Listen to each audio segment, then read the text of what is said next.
Okay, everyone, as you can see, I got a lot of the shaping done. I'm going to come in now and just do a lot of file work and some sanding, hand sanding.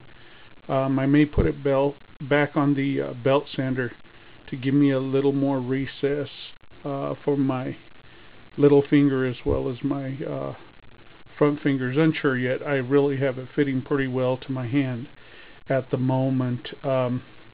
It may or may not look close to a Woodlore when I'm finished. I'm going to fit it exactly to my hand, so it can be very usable, very comfortable for long periods of time. So stay tuned, and I will give you an update here shortly. Alright, everyone, this is pretty much it. As you can see, I finished up all the sanding. I didn't coat it with anything. I just sanded it down to about a 600, and I was getting ready to remove the masking tape so I can take a look and see how much goop is on the blade itself. And I figured, well, I'll just go ahead and put this on film to give everyone an idea of what the finished knife looks like.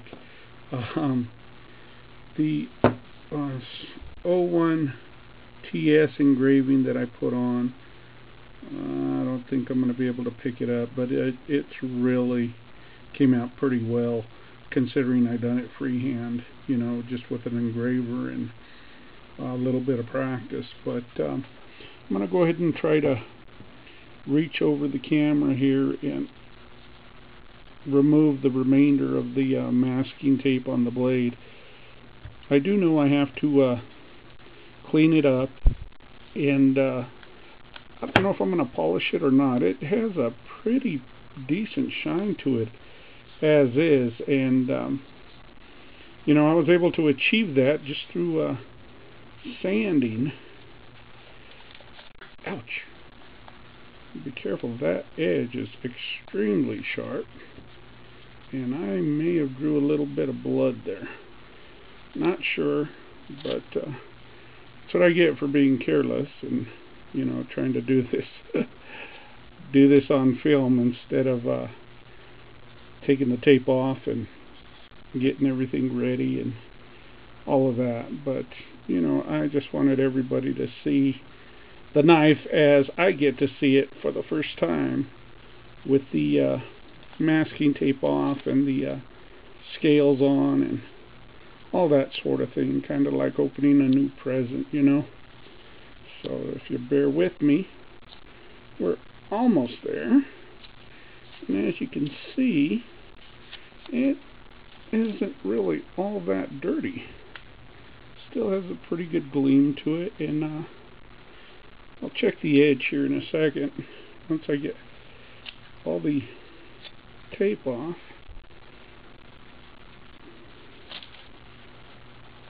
For sharpness, it was extremely sharp when I taped it up, and I don't see anything affecting it unless I happen to bang the edge on something and put a nick in it or something like that, but I don't think I've done that.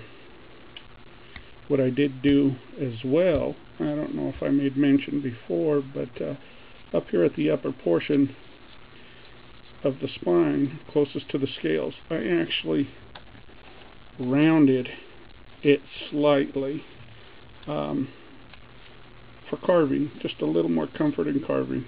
And see if you can pick that up. You can see it.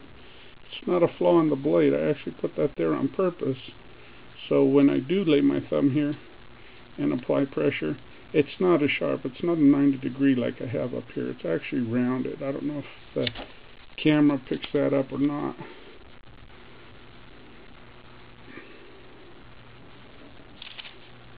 Trying to get the tape off the choil area. No, actually that's pretty good.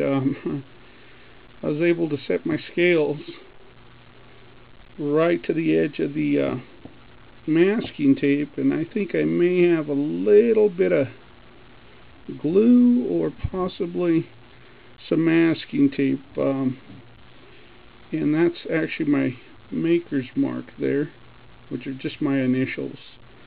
So I have that on my knife. That was basically the only place I could put it. And again, I done it freehand. And then on this side, I have the 01 tool steel, 01TS, etched in, just so later down the road, as Alzheimer's sets in, I can recall what I actually crafted my knife from. But here you have it. As you can see, I went with the red and black scales. The black is actually next to the scale, and the red is next to the knife itself, which I think makes it stand out much better. I tried it the other way, and it just didn't seem to stand out. It didn't pop, as they say. Let's see if we can get you a better look at the knife.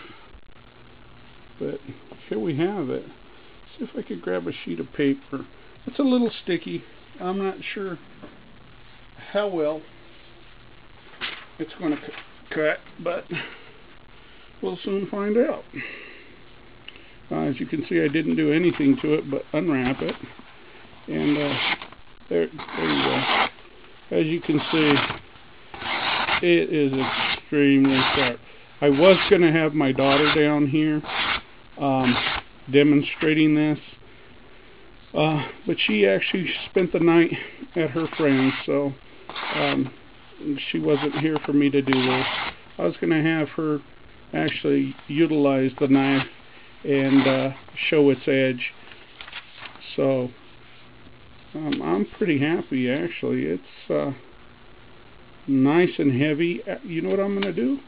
I'm going to grab my scale and see what my final weight is on the knife and scales. I had planned to do that off camera, but since I'm right here and my scale is actually fairly close, I'll grab it, and hopefully we can pick up the weight. Let's see, I think, well, it's on grams now. Let me change it. Here's pounds and ounces. So let's see what we have. It's reading 7.6 ounces. 7.6 ounces, and if we change it, it appears to be 220 grams. 220 grams. I do have a ruler handy. Let's throw this up against it and see.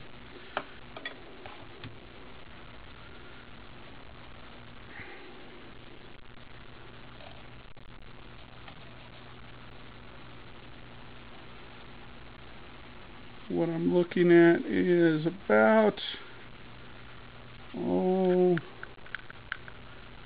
8 3/4 inches roughly. Almost. Let's turn it around for the mil. Should be roughly 120 mil, unless something changed during the grinding process, but I don't think so. Or I'm sorry, 220. 110 for the blade, and then 110 for the handle itself. But there you have it. There's my Woodlore clone. As shiny as it is, and I don't know if I'll buff it out or leave it as is. I'm going to put something on the scales, possibly some tung oil. I have a couple of pieces of leftover scale that I was actually going to use to either make a fire steel handle or something like that. But what I'm going to do is I'm going to actually test the tung oil on this scale here, so I can see actually how much it changes the color. If I don't like how it affects the scale, I'll actually use a different product. Also, what I made mention previously that I was going to do, let me see if I can grab it, is I was going to show my son's knife I actually crafted. I made this as a Christmas birthday gift for him, and again, I followed all the information from Maker Mook, you know, his channel on YouTube. He's outstanding. His instruction, you know, gave me the courage to go ahead and try crafting my own knife. And as you can see, for this being my very first project, and he's used this, it came out pretty well. And this was done with the Brazilian cherry, as well as his fire starter. And